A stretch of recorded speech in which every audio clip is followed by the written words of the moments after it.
When people talk about homosexuality, they often ask, is it a choice?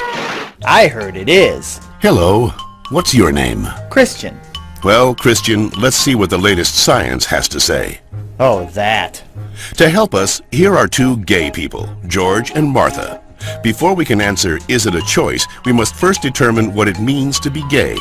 How do you know you're a homosexual? The same way you know that you're straight. Since the 19th century, many theories about homosexuality have been offered that are untestable and contradictory. Male homosexuality is the result of an absent father and an overbearing mother. See ya. Stand up straight, dear. And the female homosexual has never recovered from her anger over not having the penis. She wishes to avenge her perceived castration by taking another female as her sexual object. You're kidding me, right? Well, I've always been told that homosexuality is unnatural. Is it? In fact, homosexual relations are common in nature, including zebras, baboons, dolphins, sheep, buffalo, ducks, foxes, elephants, horses, gorillas, moose, house cats, pigs, mice, rabbits, swans, and lions, to name a few. Well, okay, but we're not animals. Human beings have free will. You don't just decide who to love. Settle down there, Martha. Christian does have a point, but let's take a look at the most recent scientific evidence. As they study sexual orientation, scientists are currently looking at three main areas: genes, hormones, and birth order.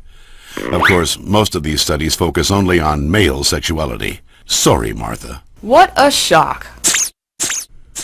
Let's first look at studies of identical twins. Hi.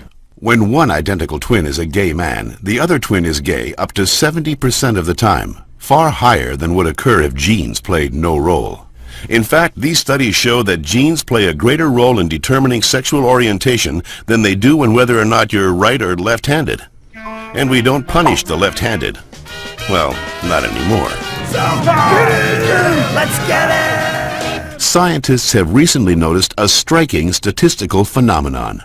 Studies show that having older brothers increases the odds of a boy being homosexual. Moms always baby the youngest, making them gay. No, that's not it.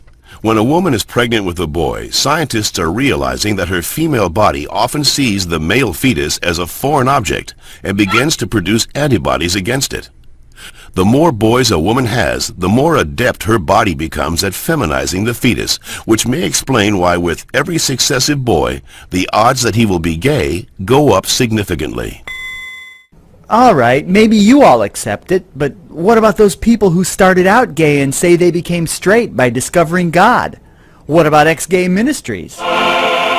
Even so-called ex-gay ministries don't claim to change a person's inner sexual desires, just his or her sexual conduct. We're still gay.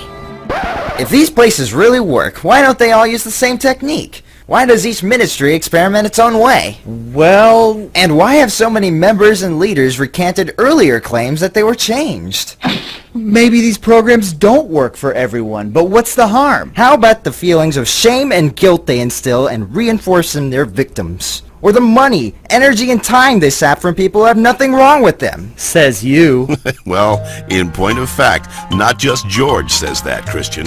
The American Medical Association, the American Psychiatric Association, the American Psychological Association, the American Psychoanalytic Association, the American Academy of Pediatrics, and the National Association of Social Workers have all stated that homosexuality should not be treated as a mental disorder, and that they oppose attempts at reparative or conversion therapy, and that sexual orientation is not a choice and cannot be changed. So that's it. I'm supposed to believe that it's not a choice just because all those doctors and scientists say so? Or you could just ask us. I do know this one girl named Heather who goes back and forth, but she's Shut up.